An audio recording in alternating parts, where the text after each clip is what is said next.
Detroit, $18 billion in the red, the largest American city to go bankrupt.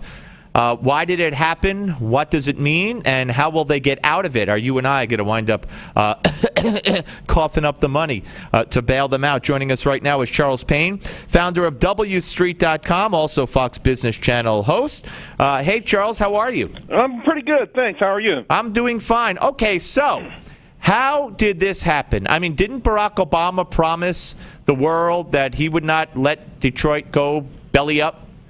Yeah, he made that promise. I remember it loud and clear, and I think a lot of other people did too. But it was an impossible thing not to stop. It's been something in the works for a long time. You can go back maybe 30, even 40 years to start to see where the turn began. And you know what? This is like they say, I guess the mother of invention, having a lot of fathers or something like that. It's one of these things where there's a lot of culprits, but the main problem is that we had a city once known as the Paris of America, or the Midwest, that just got where greed just took complete control. Greed and a lack of foresight, and I got to tell you, it's also about left-wing policies, progressive economic policies, and an entitlement culture. It's really the worst nightmare when you hear people talk about what could potentially happen in America, the entire country. It is that Detroit is a microcosm of that. It's an amazing example. We no longer have to look over at Greece for cautionary tales.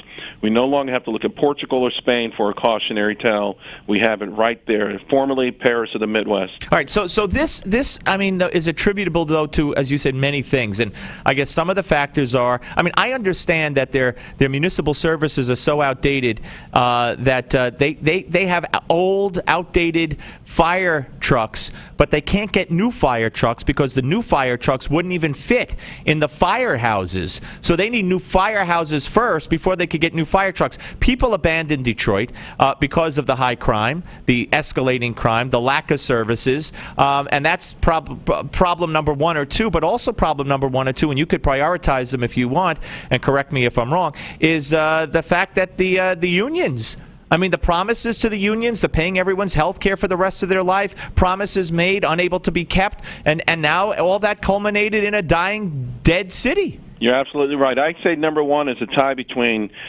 arrogance and greed. The arrogance of a town that was flying high, of an automobile industry that was flying high, and the greed of unions who had an amazing role in this country with respect to where workers are, but then started to shift where the only thing it became important to the unions was how much money can I get from this company, period. They didn't care about the customers. They didn't care about shareholders. They didn't care about anything. It was about how much money can I extract from this company. At the time, listen, automobile companies, American companies were riding high. We had no competition. You remember the Datsun. When Datsun got here in the 70s, no one ever thought that would ever put up any real competition to American-made cars. So we just stamped out cars, the same kind of cars. By the way, can I sing the commercial? Drive a Datsun, then decide. I'm dating myself with that one, but go ahead. Yeah, so that was it, and then of course. So then all it became was this big pot of money. Right. And they fought over it. The union said, we want more, and then the management fought, but they gave them more. What the heck? We got it coming in. Then it got to the point where it cost $2,000, $3,000 more to make an average American car than the Japanese cars.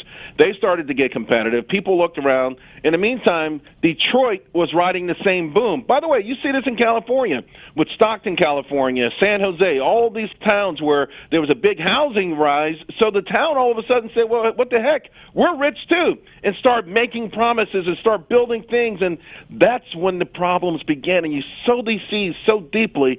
But now here's the thing. Smart people saw this coming, and they saw these problems at least a decade ago. What's really sad is the idea that, okay, maybe we all got caught up in this in the factor of greed. Maybe we all misjudged how much longer prosperity could go on. Maybe we all misjudged how the industry would change. But when you saw the writing on the wall and no one did anything about it, a year ago, Detroit actually doubled their taxes on businesses. A year ago. Unbelievable. In a desperate attempt to somehow make up for all of the mismanagement that they have. Now, to your point, The amount of trouble they're in is amazing. To demolish an average building in Detroit costs $8,500 to demolish it. Is that because of union guidelines? Union guidelines, city guidelines, and just $8,500. Guess how many of them they have? None. 70? No. How many? Oh, how many buildings? Oh, I don't know. How many? 78,000. 20% of the buildings. You know what that adds up to? Oh boy. $663 million just to make the place look presentable. Oh boy. No, that's awful. By the way, we're talking to Charles Payne, founder of WStreet.com and a Fox Business Channel host here on the Steve Malzberg Show. All right, so it's a mess. I mean, now they're saying that police response time, and I'm unclear as to if this is because of the bankruptcy and they had to lay cops off, or this is the way it was before bankruptcy, but it's 16 minutes, the average police response time, which is, you can't live in a city like that. So my question to you, and by the way, have you seen the people putting on their homes, stay away, intruders will be shot on site?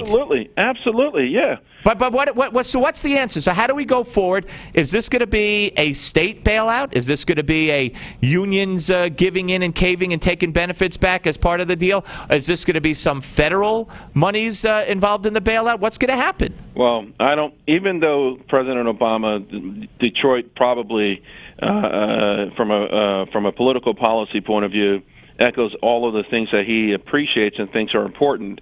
I don't think even he would open that can of worms. Although they could try some things backdoor. There's been talk of maybe taking all their workers, all the public workers, and putting them on the health exchanges. And I'm not sure if that would be state or federal health exchanges, but.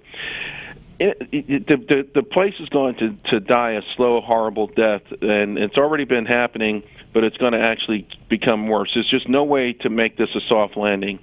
And then you have an even more critical problem, and that's the solution of fixing it, because people are tossing around the term or word bailout. You can give them all the money in the world. If 47% of the adult population is functionally illiterate, they're not going to have the wherewithal to keep it going. This is about teaching a man how to fish, not giving him a fish today and then having to give him a fish tomorrow and then the next day and then the next day, because that's the circumstances they find themselves in. I love that analogy. That's a great analogy. Yep. Yeah. Yeah. Well, and I don't know. I mean, I don't know. Now, Obama can't unilaterally bail them out, right? He would have to go to Congress? These days I'm not. Right. Let me rephrase that question. Under the Constitution, Obama would have to go to Congress, right? You mean that old piece of paper? Yeah. The flawed document, as he called it when he was running for president. Yeah. That old 200-year-old piece of paper. Yeah. Under that, he might have to go to Congress. Oh boy, it is crazy. All right, listen. And by one final question. What's the next city that you see maybe dovetailing towards what Detroit is now going through? You look at cities that have similarities to Detroit over the last 10, 20 years, massive flight of population. Chicago, Philadelphia. I think Chicago's lost like 800,000 people. Philadelphia, 500,000. Of course, the state of California has lost over 1 million, so has New York and New Jersey. When these people leave, they take skills with them. They take innovation with them. They take determination with them. And for the most part, they are replaced by babies or people with limited work skills.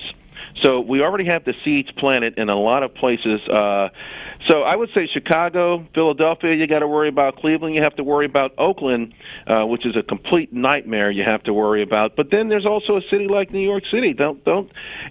We've got some pillars in New York that keep us pretty erect, but New York has put themselves in. Wait! That wasn't an Anthony Weiner joke, was it?